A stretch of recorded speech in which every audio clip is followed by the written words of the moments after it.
একটা ছোট্ট বাচ্চাকেও ভালো করে যদি কই তাহলে সে বাচ্চাটাও ভালো করে শুনে কাজ করে। কিন্তু বড়জন মানুষগুলারে কতগুলা মানুষ আসে থেতা তো থেতাই, একটা কথা কইলেও শুনবো না, তো কাজ তো করবোই না।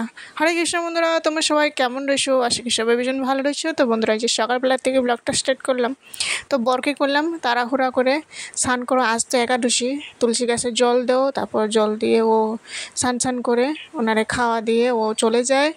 আর এখানে আমি আজ তো রমা একাদশীর দিনে বাজার সবজি নিয়ে আসলাম। এই যে দেখুন, সকাল সকাল সই সবজি, এখানে ফুলকপি, বাঁধাকপি, টমেটো, আর তো সাবু নিয়ে আসলাম, সাবুর পাঁপড় আর বাদাম নিয়ে আসলাম, আর কলার থর নিয়ে এসেছি। এটা বড় প্রদীপ একটা নিয়ে এসেছি। প্রদীপ এটা হলো জমদূতের জন্য প্রদীপ দেওয়া হয় কালকা শনিবারে, আজ তো শুক্রবার। তো এই যে মিষ্টি কুমড়া, পেঁপে এগুলাই নিয়ে এসেছি, আর কিছু তো খাওয়া চলে না, এগুলাই নিয়ে আসলাম। সবগুলো সবজি গোটায় রেখে দিলাম, ফ্রিজে রেখে দিলাম। আর এদিকে যা যা রান্না করব সব মানে রেখে দিলাম বাইর করে, মিষ্টি কুমড়া, পেঁপে আর বাঁধাকপি আধা। আর এদিকে আমি এই যে সাবু আধা প্যাকেট মতো সুন্দর ভিজে রেখে দিলাম। ভিজে রেখে তারপর আধা ঘন্টা পরে ভিজে রেডি হয়ে যায়, ততক্ষণ আমি এই যে দেখুন। তো এখানে আমি বাদাম, একটু বাদাম নিয়েছি, 2 মুঠি মতো বাদাম নিয়ে একটু লবণ দিয়ে সুন্দর করে শুকনা আমি এখানে বাদামগুলো সুন্দর ভাজা করে নিলাম। তো বাদাম একটু কি করব, আমি এখানে সবজির মধ্যে দিব। তারপর এখানে আমি এই যে সাবুর পাঁপড়গুলো কি সুন্দর ফুলে ওঠে, আর দেখুন কি বড় বড় হয়। আর 20 টাকার মানে 20 টাকার প্যাকেট ছিল, ছোট্ট একটা প্যাকেট, এটাই প্যাকেট আনা, বেশি ছিল না। প্যাকেটের মধ্যে 5-6টা মতো ছিল সাবু।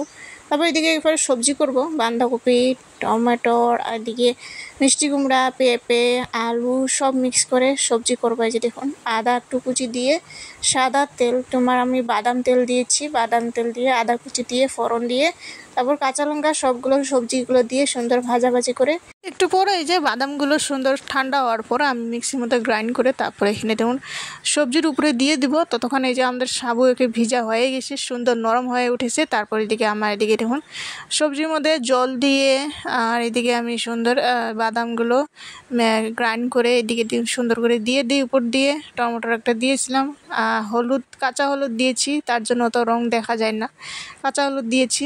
আর এদিকে সুন্দর 2-3 মিনিট ঢাকনা দিয়ে রেখে দেওয়ার পর সবজি আমাদের রেডি। এইটাই সবজি খাইতে হবে, কি করব, একাদশীর দিনে হালকা ফুলকা খাওয়া, কোনো ময় মশলা কিচ্ছু নাই।